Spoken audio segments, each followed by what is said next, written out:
Presentation was held for this series with Dr. Bharat Shah sharing his inspirational story as he was interviewed by his son, Mitch Shah, Senior Managing Principal and CEO of Noble Investment Group. Today, our second in the Bharat Shah Leadership Series, we will hear another story of amazing courage and determination with our special guest, Mr. Mark Elliott. Mitch Shah will sit down with Mr. Elliott to relive his story. Before telling you more about Mr. Mark Elliott, I would like to introduce several distinguished guests, Dr. and Mrs. Bharat Shah, and they're right here on the first row and the second row. I need a clicker. Thanks. Not only thank you for being here, but thank you for your very generous endowment that makes this series possible for now and in perpetuity. And we have Dr. Rishma Shah. And Dr. Shah, thank you for being here, Mitch Shah's wife. And again, a very big thank you to the entire Shah family. Ms. Lori Elliott, who is Mark Elliott's wife, and right here on the first row. And we have Peter Thorpe, a family friend of the Elliots. And so we're so glad that you were able to come to the Georgia State campus and be here with us. It is now my pleasure to introduce Mark Elliott. Mr. Elliott joined Hodges Ward Elliott in 1983. Hodges Ward Elliott has sold more hotels corporately, and Mr. Elliott has sold more hotels than any individual in the United States. He has personally sold and or financed approximately 1,300 hotels with 255,000 rooms, representing $35 billion, and that is with a B, in value. Since the beginning of 2013, the firm transacted on nearly $5 billion in hotel real estate. Noteworthy transactions executed by Mr. Elliott in the select service extended stay lodging space include the $1.7 billion sale of the White Lodging 100 hotel portfolio, $1.6 billion recapitalization of Archon 168 hotel portfolio, and $1.2 billion sale of the Apple REIT 666 hotel property. While I turn to page 2. Mr. Elliott has a background that actually I could go for several pages, so this is the concise one. Mr. Elliott is currently the co-chairman of Industry Real Estate Finance Advisory Council. He is mentioned annually as the leading hotel advisor by Real Estate Forum magazine and Commercial Property News. He has written articles for Real Estate Finance Journal and authored a chapter in the Hotel Investment Handbook, as well as being quoted in the Wall Street Journal as a lodging industry expert. Mr. Elliott has been a recipient of the prestigious Jack A. Schaefer Financial Advisor of the Year Award and C. Everett Johnson Award. He is a frequent speaker and has been a speaker at the Harvard Business School. We are so honored to have you here at Georgia State. Please join me in welcoming Mark Elliott and joining him, Mitch Shah.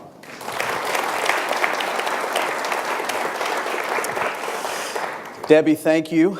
It's really one of those special things when we decided to do the speaker series, and my dad came up with the idea of sharing stories that I thought very clearly about the lineup of speakers that we would have. And the first was obviously my father, and a very special time that we all had together last fall. Mark was always going to be next in line, and you'll soon hear why. A big part of that is the background of the speaker series was very intentional with theme that I think most of us have grown up with, which is whether you read fiction or nonfiction. I'm mostly a nonfiction. I've been reminded many times over my life to read biographies, and biographies represent many stories that you can learn from, stories of good human beings, learn how people have learned in their own lives, the mistakes that they've made, how they've struggled, how they've leaned on faith and resolve to get them through, and how they have led lives that matter. And that's the mission of this speaker series, and that's why I asked my dear friend Mark to join us here today. Glad to be here. Thank you. Let me give you a quick 101 on hotel brokerage advisory. It is a major part of the lodging industry. What's beautiful about the students here at Georgia State is you go on to lead many different career paths in our industry. The advisory brokerage space is one where not many people spend a lot of time in because it's not out in front, but it really ties to every transaction that is done. So you hear all the big numbers that Debbie described, that Mark and his team at Hodges Ward Elliott have been responsible for. They are the true conduit between buyers and sellers and companies that are looking to advance in this industry, come up with creative solutions, have specific situations. So everyone from the owner-operator that has 1 or 2 or 3 properties that's looking to recapitalize those and go build 3 more, to companies like Marriott International that built 3 Edition hotels with Ian Schrager, which recently sold for a couple of $2 billion that Mark advised, to all the big statistics there. So they're a critically important part. Mark, with all the accolades about the number of hotels that he has represented on both the buyer and the seller side, he has really been the individual in our industry that everyone from the CEO of Marriott all the way to that owner-operator with 3 hotels have leaned on for guidance and counsel. And that's the professional side that makes Mark and his team very special. What we're going to dig in a little bit today is what are the circumstances that led to that. And Mark, I'm going to show some pictures back here as we go, and I want to point to this picture right here. And one of the things that I think makes us all special is the circumstances that we were born into. Talk a little bit about this picture, what was going on in your family and your community and the world, the time of your birth. Sure. So this picture is actually taken right before I was born. So this is probably 1959, 1960. It's my father and kind of my 2 favorite uncles. My father is in the glasses, and then my Uncle Bob is standing up in the suit, and he is now in his 80s and is probably still wearing a suit today. And then my Uncle Bill has passed away. When you think about growing up, there are specific circumstances, as I mentioned, that we all deal with. Your father, your mother, your sister, that was your family unit. Your life changed very early in your life. Talk to us about growing up in Indiana, how you grew up. Talk about that situation that you were born into. And then spend a little time, if you will, talking about just the path that led you on. Sure. So my father and 2 uncles kind of represented the American dream. Their father, my grandfather, actually ran the YMCA in Chicago during the Great Depression. And so, coming out of that, this is late 50s, early 60s. They're all starting out in their business career. They had great vision of the future, to live out the American dream. And when I was 4 years old, 1967, my father died by suicide. And so it changed our lives. It changed the trajectory of our lives. My mother went to work and worked at a bank basically through my high school years, and I grew up always thinking I was kind of upper middle class, but in hindsight realized that we were actually pretty much lived barely above the poverty line for most of our lives. I think this is factually correct. I think my mother never made more than $17,000 a year in her life, during that time. So. My uncles went on to kind of live out the American dream. My Uncle Bill was sitting down, ended up co-owning a company that was an oil drilling company that made the drills, manufactured the drills. And my other uncle was a civil engineer and built up a very significant civil engineering firm in the state of Indiana. You told me a great story about your mother and how she raised you and your sister. You were 4 years old and your sister was 10 years old, right, at the time of your father's death, and you two very successful uncles. Share with the audience the one thing about your mother and that you always remembered and always held close to you in terms of, you know, how she thought about the successes of your uncles and how she thought about you and your sister. So there's two things about my mother. There are two greatest attributes. One is that she doesn't have a jealous bone in her body. She's a person that roots for everybody's success around her. So as my uncles went on to become what, you know, we would interpret successful, financially well-off and secure, every time that, you know, they bought a car or a house or a boat or what have you, she was so excited for them. I mean, she was just genuinely excited to hear about living out this American dream. And so the second thing about her is she's probably one of the greatest encouragers that you'll ever meet. And so I was telling Mitt the story the other day that I was in 6th grade, and I was playing 6th grade basketball, elementary basketball, and I was way overweight. And I was scared to death that the following year I wouldn't make the junior high basketball team. And so one night after a game, I didn't have a very good game, and my mom said, "Hey, Mark, what's wrong?" And I said, "Well, you know, Mom, I'm just way overweight, and at this pace, I'm just not going to be able to play basketball beyond 6th grade." And I grew up in Indiana, where playing basketball was kind of a rite of passage. And so she says, "Oh, no, Mark, you're not overweight. You're just big boned."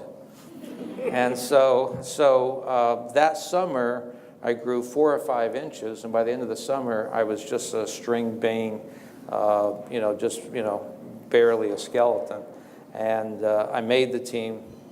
And so I was coming home after a game, my 7th grade year, and Mom said, "What's wrong, Mark? You don't seem happy." And I said, "Well, Mom, I don't know if you saw the game, but I got killed under the boards. I couldn't get a rebound. I got pushed around." I said, "I'm so pitifully skinny and weak. I can't keep pace out there." And she said, "Oh no, Mark, you're not skinny. You're just small boned." So that's my mom. So she always has an encouraging word. So, yeah. Let's talk about you as a teenager in high school and some of the pressures you felt, what's going on in your psyche, transitions or turning points that you experienced while you were growing up as a teenager. Growing up, one of the things, because of our circumstances, we always worked. And so from kind of the time I was 10 years old on, I always had a job, many of them self-employed, cutting grass, painting houses. And, when you're 12 years old, 13 years old, you can always be the low bidder for every job, so you don't have any overhead. So we were able to get some business because of our low bids. But so kind of always worked and went to high school, worked, played sports, and so life was pretty full as far as the time. The one thing that in hindsight I look back I'm very grateful for is my mother. And I just told you about how much she made. She spent $1,000 a year, which when you're making what her income was an enormous amount, to send me to a kind of a private Christian prep school in Indiana, and I got a really good education there.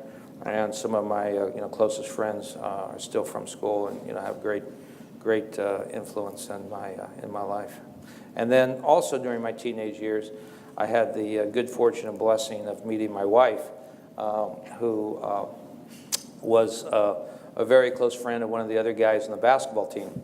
And so my joke was that when they stopped holding hands in church, I kind of moved in and started dating her. So, and then we ended up deciding to marry early, and so we got married when we were 18 and 19, which people look at me like I have 3 heads when I say that today.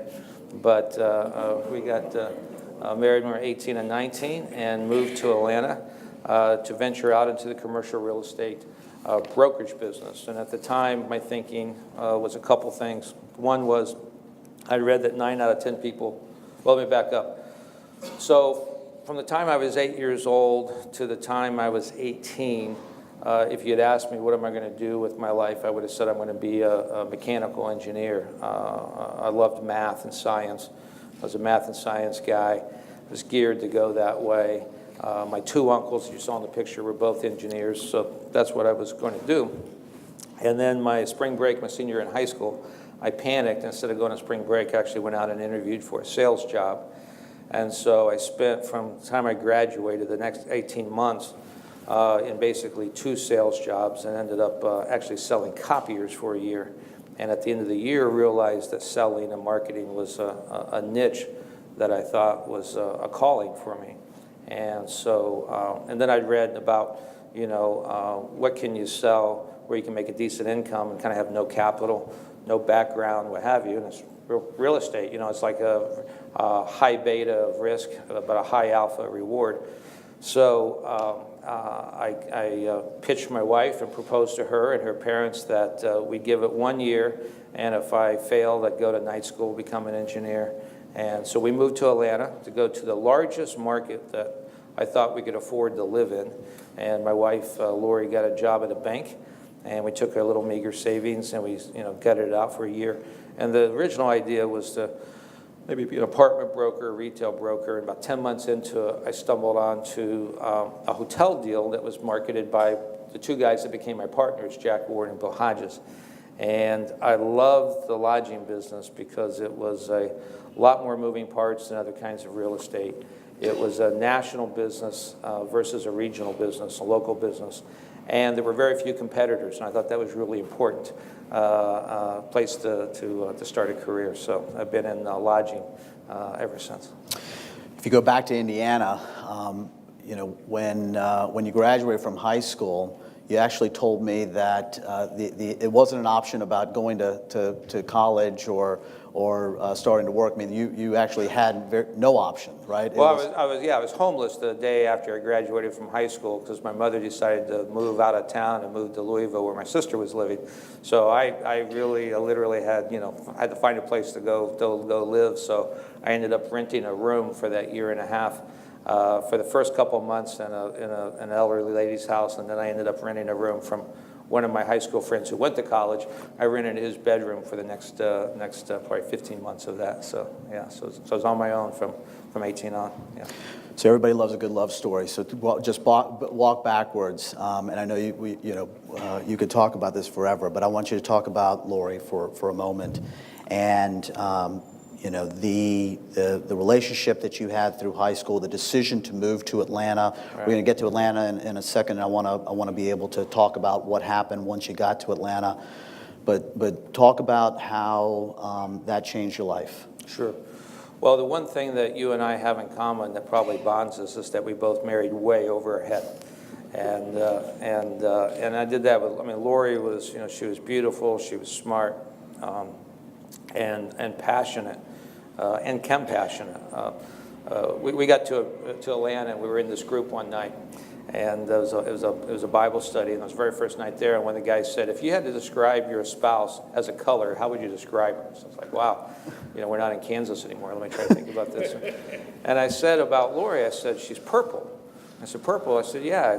I said, she's got, red hot passion. She cares about things. She wants justice and wants things to be right. I said she's also blue and that she's extremely compassionate. So if you're down and out, coming across Lori's path is really one of the best things that'll happen to you. So for those two things in particular, and then the other things, I just was madly in love with Lori, and decided that it was important for me to marry her before she grew up and saw that she had a lot better options, and so and she was willing to go on this adventure, so which is what it's been. So. Very much the truth that everybody knows that we certainly overshot our skis. Oh yeah. So you moved to Atlanta. There's a test that you were required to take. Okay. Yeah. Talk to us about the test that you want to embark upon commercial real estate. Right. I think it's fascinating, and at least for this audience, to understand some of the thesis. And as you hear more from Mark, you will understand that there's a number of things that make him special, the kind of human being he is, the values that he has, but really how he sees the world and the way that he can think about things and process it and use those human characteristics towards success. But the test that you were asked to take as you were embarking upon your career as a newly married teenager in Atlanta, tell us about that. Right, sure. So I still have the test somewhere in my archives, my files, but so I was interviewing, and I was 19 years old, no college education, and trying to go into commercial real estate. So there weren't a lot of people that would even interview you, and the few that did, one of them says, look, I'll interview you, I'll give you this test. And this test was prepared by Columbia University, and it's a commercial real estate broker's aptitude test. And so this test will basically kind of tell us if you'll be successful in this business or not. And so there were two pieces to it. One piece was a kind of a math aptitude, and I did okay on that. And then the other one was a psychological profile to see if you'd be successful. And so took the test, turned it in, they sent it off to Columbia, came back, because back then this was mail, right? So they had to mail it. So it took me a couple weeks before I found out the results of this. And so the guy who was running the firm called me, and he said, look, we got the test results back, you did okay on the math side, but this test said you'll never be successful as a commercial real estate broker. And I said, well, why is that? And he said, well, I'll send you the test, which he did. And he said, it says that you lack ego drive. And so I said, well, what is ego drive? What does that mean? And they said, well, there's tendencies that you'll have. You'll have tendencies to make big plans. You have tendencies to strategize. But your tendency will also be you won't execute. You won't make the cold calls. You'll spend too much time planning, not enough time executing. And so I reflected upon the conclusion of that test, and I called him back and I said, you know what, I think your test is exactly right. I said, those are my tendencies without a doubt. And I said, but I think that one of the things about being human is you can make a decision to correct the things that are amiss. And so I said, so I think we could come up with a plan that would discipline me to execute and to spend my time executing. He said, nope, the test is never wrong. You'll never be successful. I'm not going to hire you. So he did. So I got another guy who fortunately didn't give me a test, and he hired me. And so I made it. But I kept that test, and I kept it in front of me for a couple of years. And so what I did was I structured my day for the first 10 years in the business to overcome that weakness. And so the first thing I do when I got into the office every morning is I would make 10 cold calls, because that would be the thing that I would put off and procrastinate. It was critical to business. So for 10 years, every day, first thing I did is call 10 people I didn't know, try to introduce myself and introduce our firm. And that discipline allowed me to compensate for something where I needed to adjust to make a career. And all the things that are fascinating about that, the one learning lesson that I find very useful is the thing that you like to do the least, to do that first. Always do that first. And to this day, I still do that. So whatever the worst part of my day is, I do it first thing in the morning, just to get it out of the way. Yep. So now it's 1983. Bill Hodges and Jack Ward have a very nice boutique firm, and I'll point you to this picture here, and now all of a sudden they get to be introduced to a young, aggressive real estate broker. And I know the story goes where Jack wanted to hire you, Bill didn't want to hire you, yeah, but you find your way in. And this firm in the 1980s, they would sell on average. They were selling days inns, and they were selling some small limited service properties. On average, total volume for the year about $25 million in assets. Right. Makes is what they did. So Debbie, when she was introducing Mark, one of the statistics that that she mentioned is that the firm has transacted on $5 billion over the last 2 years. That's a 100-fold increase from when you arrived. There's a lot that went into these last 30 years. Talk to us about some of the themes. Arriving, what immediately you went to work doing. What has been some of the more important things that you believe have been the secrets to the firm's success, your success, in terms of where Hodges Ward Elliott is today? Sure. So the joke is, so Jack Ward in the middle, and Bill founded the firm about the same month Saturday Night Live started 40 years ago. So that's the one thing we have in common with SNL. And Jack is now retired. He's 82 years old. He's been retired for about 7 years. But Jack always had kind of a pastor's heart, really. And so he saw this young kid begging for a job, which I was. And so I took him to lunch over here at Daly's, just a few blocks away, and made my pitch. And so he went back and told Bill, and Bill had met me, and he said, I think we should hire Mark. And Bill said, I just don't really have time to train anybody that green. If you want to hire him, that's fine, but, I'm not interested. And so I normally tell that story when Bill's around because he always denies part of that story, but it's absolutely true. And but they became absolutely incredible partners in our 30 years together. I've never heard one of them raise their voice to each other or to me, even in moments of disagreement or discussion. It's always a very rational discussion, and we worked through it to a mutually agreed solution. So just incredible human beings. And Bill's one of the hardest working guys I know. He's in the office every morning at 7:30. He rarely leaves before 7. And great father, great grandfather. So they were both incredible role models for me, which I did learn a ton. So our business, so to Mitt's point, so we were selling 6 to 10 motels a year, really small, independents. The first hotel I sold was the Alamo Plaza Motel in Augusta, Georgia. And I remember this hotel was so bad that when I went to get the assignment and I told the seller how much I thought it was worth, he said, "Oh, no, it's not worth nearly that much." So, like the only time I've ever heard that in 30 years of the business. It was a really, really bad hotel. And so, by 1987, we were pushing and making the cold calls. And September 30th, 1987, we sold 2 hotels in the same day. One was a Residence Inn, and we sold that to Marriott Corp right as they were buying the company. And we sold the Holiday Inn in Temple, Texas. So Bill went to the Residence Inn closing, and I went to the Holiday Inn closing in Texas. And at the time, it was an incredible amount of money for me personally.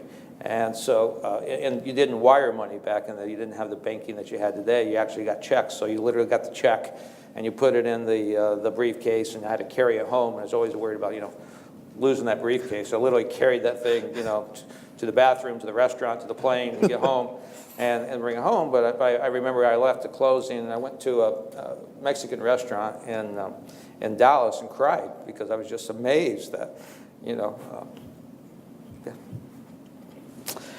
Mark, you have a philosophy on this, and there's a lot to this story from what we heard about how you grew up and how caring and nurturing that environment was for you, but to receive a check of that magnitude that made you realize that you could really accomplish many of the professional goals, and care for your family was one of the things that I know that mattered the most to you, and even today.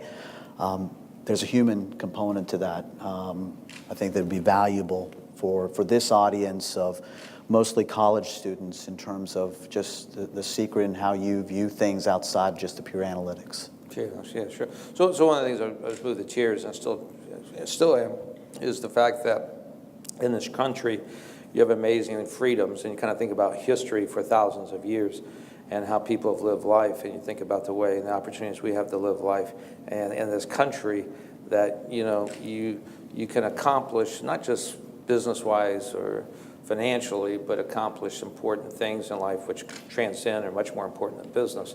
that you have the freedom to do that. You can make choices, you make decisions, and you can actually go do that. And that's extraordinarily rare in the world, and even in the more advanced countries, it's still rare. So I love the country, and I love that moment. So, yeah,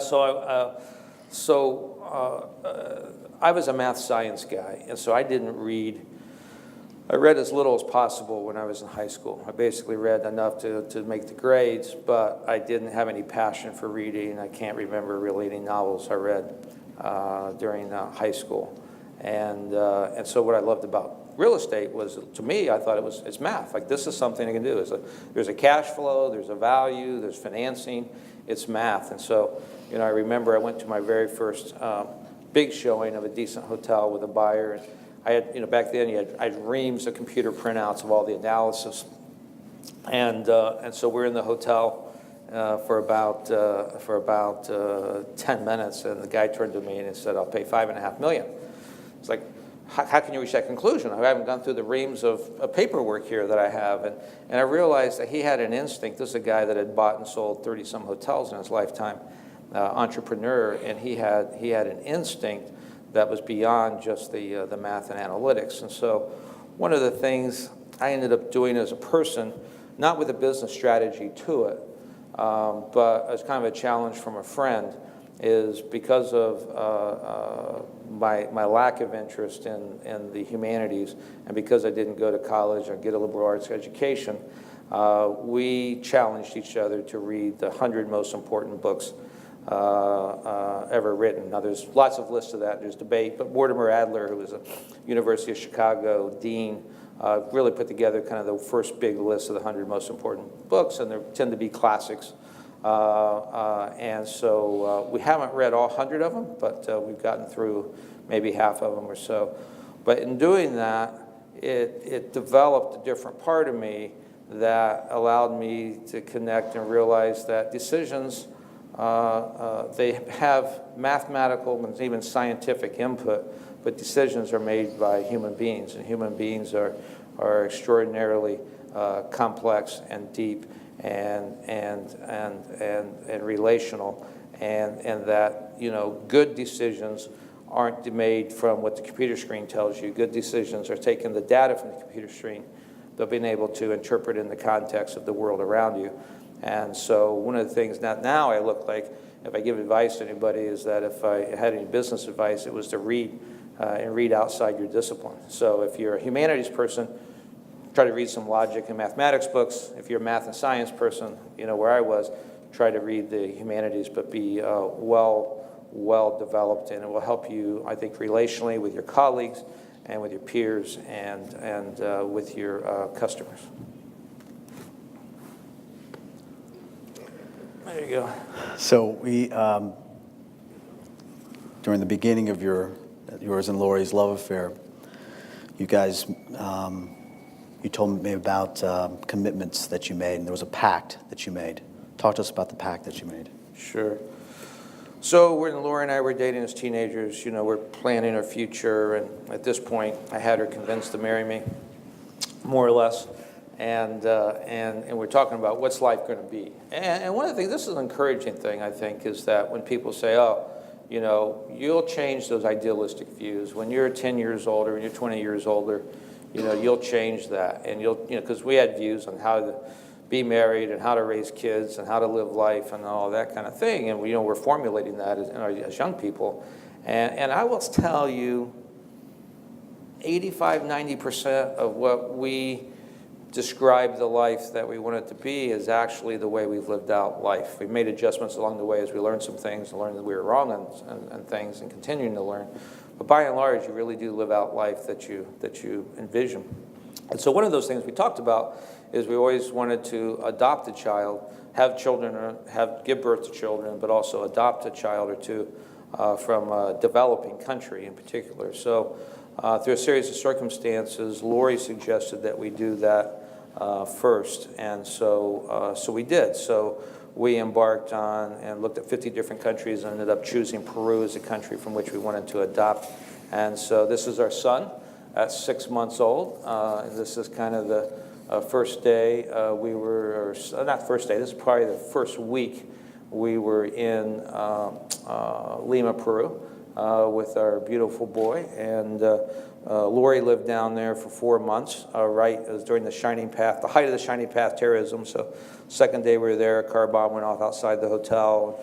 One night when I was back in the States, she was on her way to have dinner, and she, right at the last second, changed restaurants she was going to eat at with Pax, and the restaurant she was in blew up, was going to go to, blew up. So it was a crazy, crazy time. And so as a consequence, we named Paxton, which in Latin is City of Peace. So.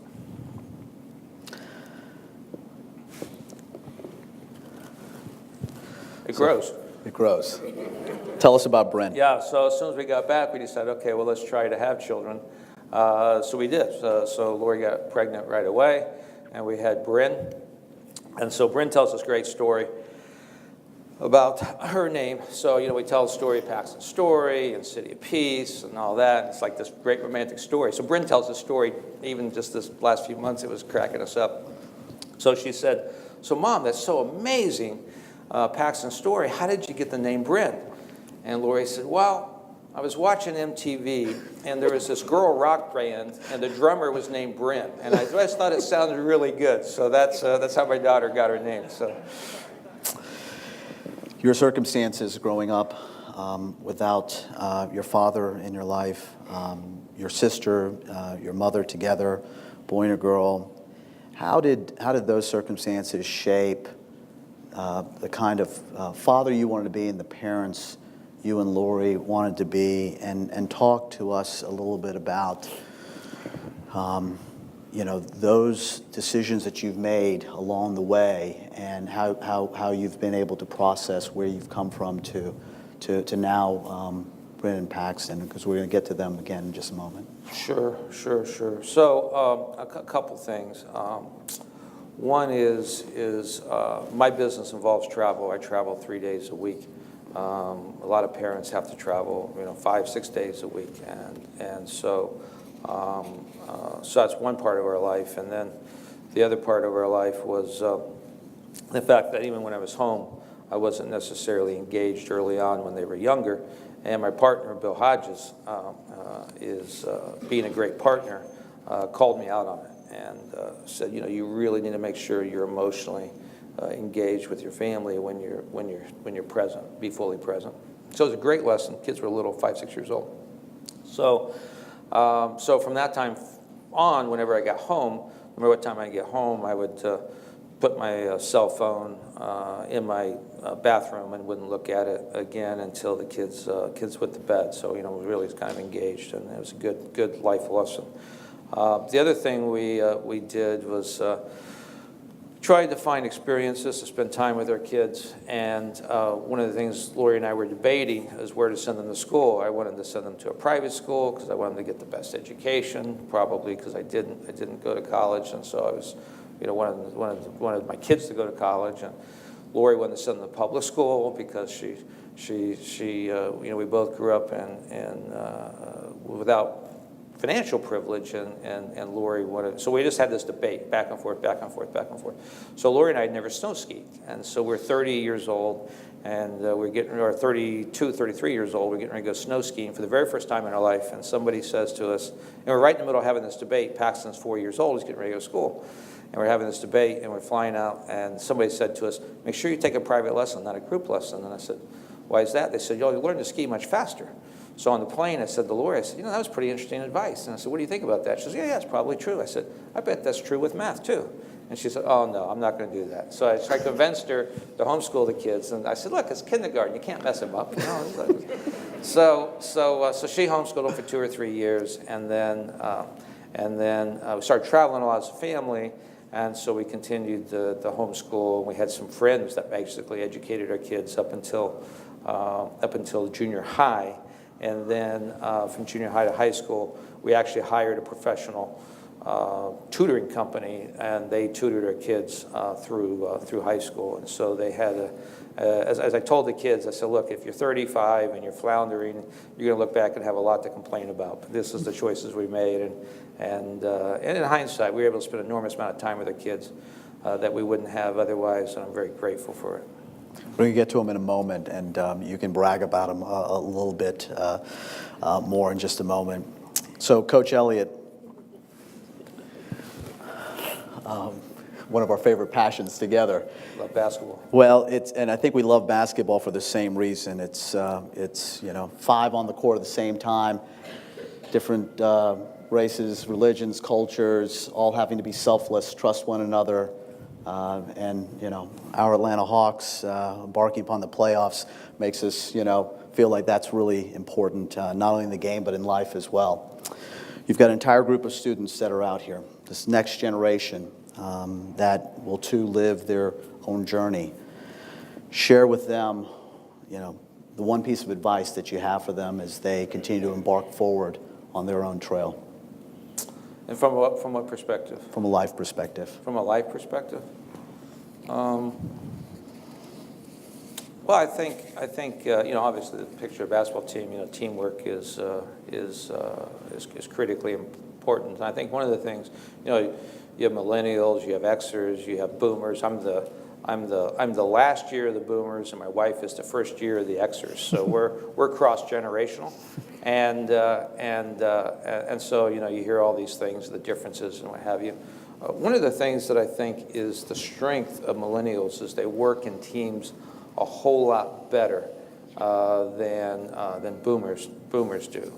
Boomers kind of are caught in kind of a strength, which is American individualism, but your strengths can always become your Achilles heel.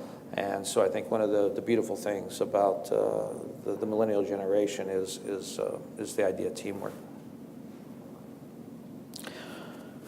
Look at this picture right here. What's the one thing that matters the most to you right now? Well, my faith and my family, and it sounds cliche, but it is 100% true. We get up in the morning, and our kids are scattered now, and we're scattered half the time. I'm traveling, and so at 8 o'clock every morning we have a quick family call where everybody calls in, and we link together thanks to the Apple iPhone, and have a quick call together. So that's an important thing. Sometimes we'll pray together on that call. If somebody's going through something challenging, which one of us normally is, and just share about kind of what are we looking forward to that day? What's before us? So or we'll text, and again, great thing about technology, you can text. So we were a group texting today as a family about being with you, and so the kids are scattered and not going to be able to be here, but they wanted to be here, and so it's just nice, So faith and family. Paxton? There you go. So Paxton picked his own path, and so he loved basketball, partly because maybe I love basketball, but he just developed a love for his own. And because he's from Peru, he's not the tallest human being in the world. He's 5'4", and he played basketball. They played homeschool leagues, and the homeschool leagues, the teams are actually pretty good because the kids go to school till noon, and then they went and practice all day. So the homeschool basketball team had like an 85% winning record for 10 years. An incredible record. He played basketball. He played basketball through his freshman year of high school, and he got almost knocked out one night at a game, and he got in the car. He doesn't even remember it, I think. I think he might have had a minor concussion, but he said, "Dad, I got to get a different sport. This isn't going to work." And to this day, he'll sneak off and play a pickup basketball game. He loves the sport. So he switched to golf his sophomore year, and he was terrible. In the first tournament, he went to play. He had a 10 on the first hole, shot 110, finished dead last. And so he walked off the course and said, "Hey, so what do you think?" He said, "Oh man, Dad, it's the greatest day of my life." And he loved playing golf. So by the time he got out of high school, he was not terrible anymore. He was okay. And then he just happened to a mutual acquaintance bump into a guy who's a world-class golf coach, Coach Feidner, one of the 2 players in the world, and they hit it off. They're just like brothers, a generation separate. And so I spent the last 2.5 years trying to become a professional golfer. And so a few months ago, he got invited to a Pebble Beach Invitational tournament which was 32 teams, one professional, one amateur in each team. He was the amateur, and he finished third, 2 strokes out of winning it. And Scotty McCarron, who's won I think 5 times the PGA Tour, won the tournament, and his partner. And the last day, this is 18 on Pebble Beach. So my other passion besides basketball is golf, and so I was able to go out there and see him and snap this picture. So this is the second shot in 18, and a 3-day tournament. The last day got rained out, but they were in the lead at the point that the tournament got rained out, so they went to the previous day's score and finished third. But it was a great moment for him. It was validation that, he thinks, the odds are mathematically stacked against him, but he's living out the dream. And if he, as his coach always says, you're one banana peel away from never playing golf again, so you got to be able to walk away from the game. And so, if he doesn't make it professionally, he wants to coach, and primarily coach, kids. So be a great high school golf coach or college golf coach. Wonderful kid. Lovely kid. Bryn Elliott. Yeah. So what I say about Bryn is she's got her brains, charm, looks, and talents from her mother. Thank the Lord. And so Bryn, so Paxton's our legalist. What's the rules? And I'll do it. So Paxton, for instance, a dentist told him when he was 6 years old that sodas were bad for your teeth, and he hasn't had anything but water since then. He's 22 years old. It's just Paxton. He's just disciplined. You give him the rules. He knows what it is. He goes and does it. That's Paxton. Bryn's our free spirit. Rules are like helpful suggestions. They don't necessarily need to be followed. And so that's Bryn. She's very artistic, and she literally does get that from her mom's side. So when she decided her freshman year that she really wanted to be the first one in her family to actually go to college, and she got really passionate about school and started working really hard, and she put herself on a path to try to do really well academically. So she started studying, and she studied till midnight every night from kind of halfway through her freshman year on. And quite frankly, she's probably a little bit behind because she just didn't have those kind of drives before, and so she was catching up. So she went to school basically through the summers and everything for 3.5 years. Well, she needed something to relieve tension, so kind of Christmas her sophomore year, she said, hey, can I play one of those guitars down in the basement? I said, yeah, I haven't played in 20 years, please. 6 months later, I come in the house, she's playing a guitar. It's like, how'd you learn that? And she said, YouTube. So, YouTube. And then 6 months later, so kind of Christmas her junior year, I come in the house and the piano's playing, and none of us play the piano. It's beautiful. Walk around the corner. I thought somebody was visiting us, and it was Bryn playing. And it's like, how'd you learn to play piano? She said, YouTube. And but she still wants to be a writer, and to write novels and essays, and she loves that. And so her senior year, you ever heard this book, Tuesdays with Morries? Bryn lived out Mondays with Marie. Marie was a 75-year-old paraplegic artist. And so Bryn started cleaning her apartment every Monday afternoons of school, and then she started making her tea, and then it kind of ended up the last couple of years as really just spending time with Marie and talking about life. Senior year, Marie dies, and she wanted to write something as a tribute, and she said, I just sat down at my computer and I couldn't write, so she said, I picked up the guitar and she wrote a song. It's called Sky's Light.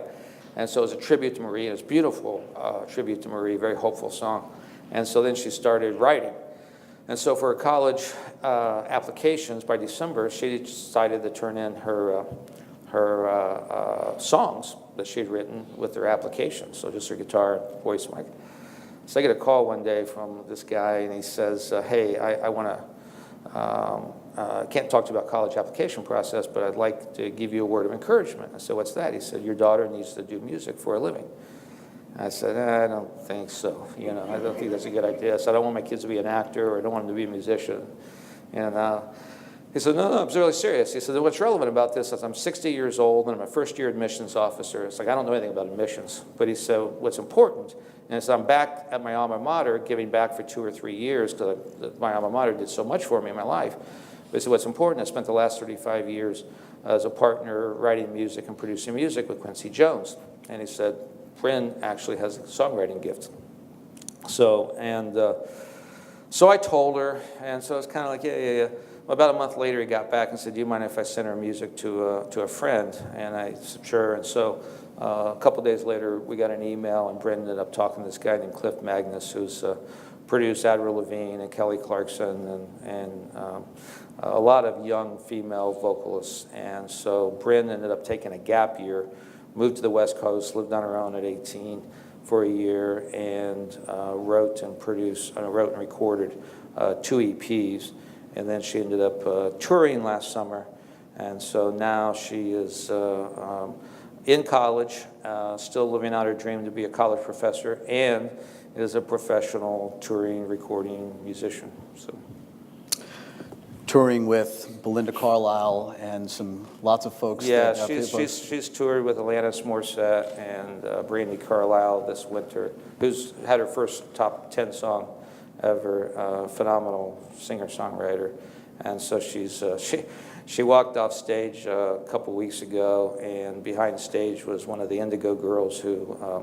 They're Indigo women now, but Indigo girls and you know just amazing people that she's had a chance to meet and what have you. And she loves both lives. She loves the academic life, and she likes the life on the tour bus. And so she needs coffee money. So if you can go on iTunes and look Bryn Elliott, that'd be good. We appreciate it. So. She's the first one in the family to go to college. She is, yeah. And straight A's first semester freshman year. That's true. So far, if we got our finals coming, we'll see how it goes, but so far. At a little school up in the Northeast they call Harvard. Yeah.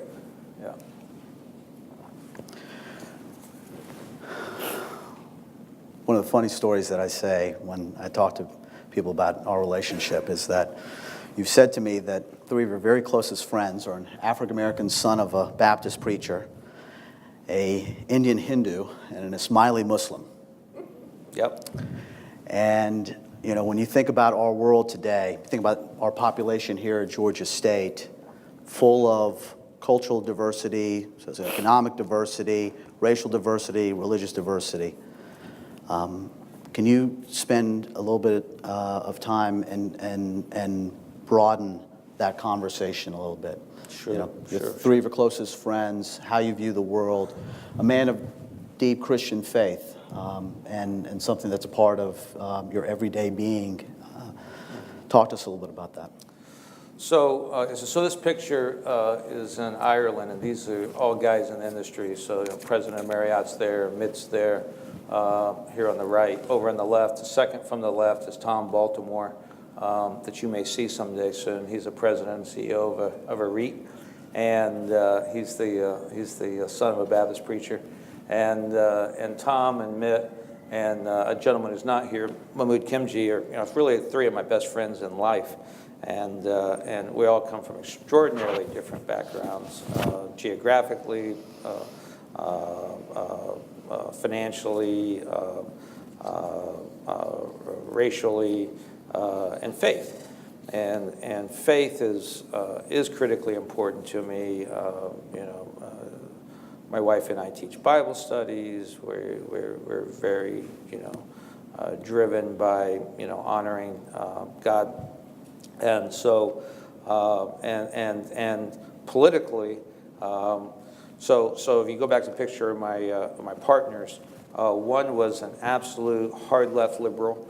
One is a moderate. One is a conservative. I'll let you figure it out. But we had 3 partners, and we couldn't politically be more different than we are. And I think one of the most important things in life is kind of like, okay, what are you're 20, 22, going in, what do they tell you in business? Don't talk about religion, don't talk about politics. And it's like, man, those are 2 of my favorite subjects.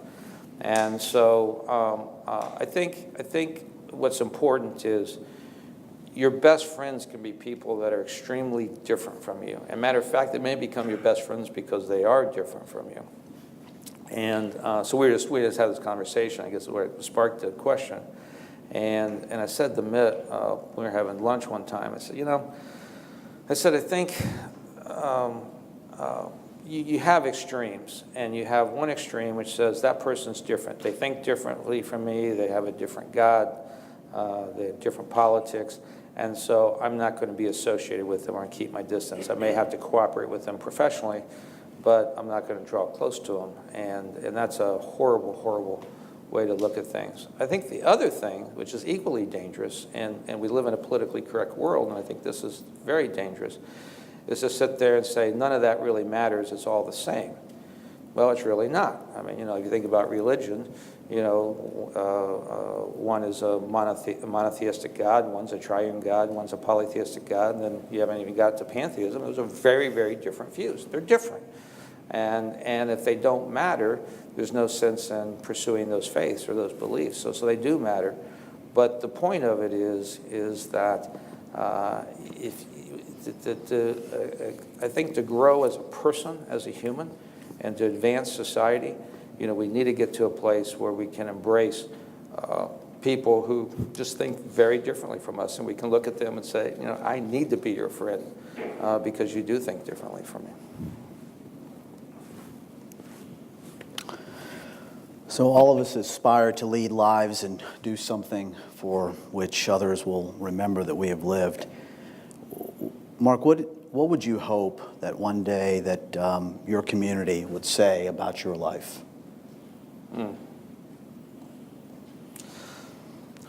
David Brooks just wrote a book.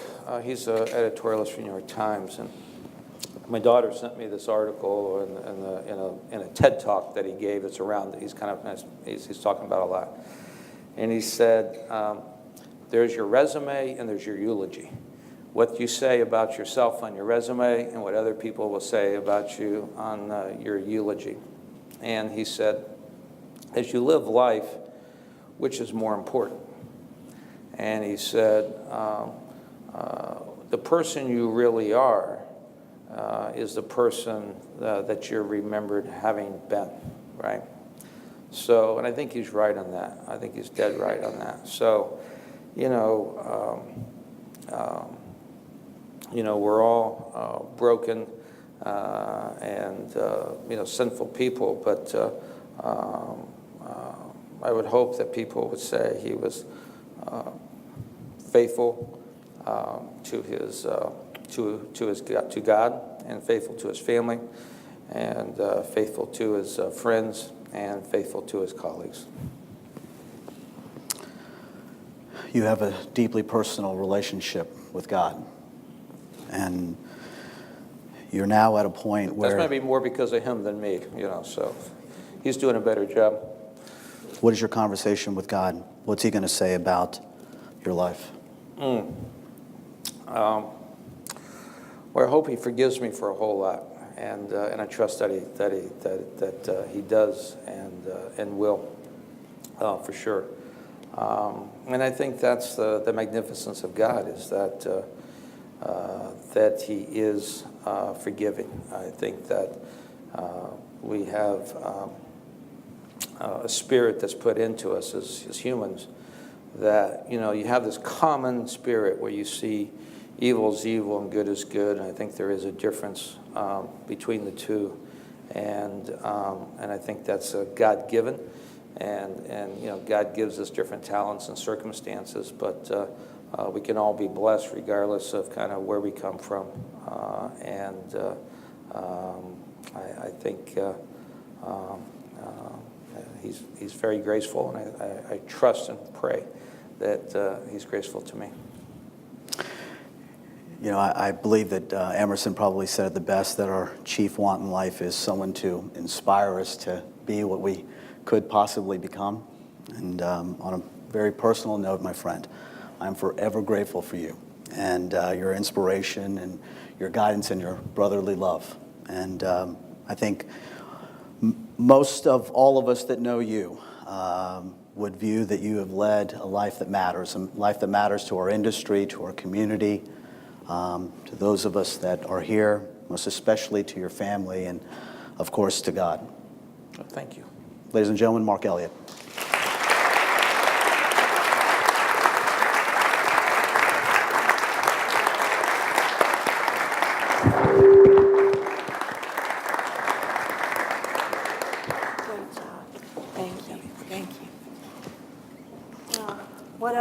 special afternoon, and what a perfect second presentation in the Bharat Shah Leadership Speaker Series. Thank you. Thank you to both of you, but particularly Mark, not just sharing an inspirational story, but sharing it in such a warm and open way and bringing us as if you were inviting us into your home so that now we know your family. And thank you. That was very special. And we have a small memento that we hope you can find a place in your office or somewhere, that we're making this a tradition to, you're the actual after the Shaws, the first to receive this, but it's my pleasure to present a small. Thank you very much. Thank you. I'm very honored to be invited to be here. Thank you all for coming. We're very honored to have you here.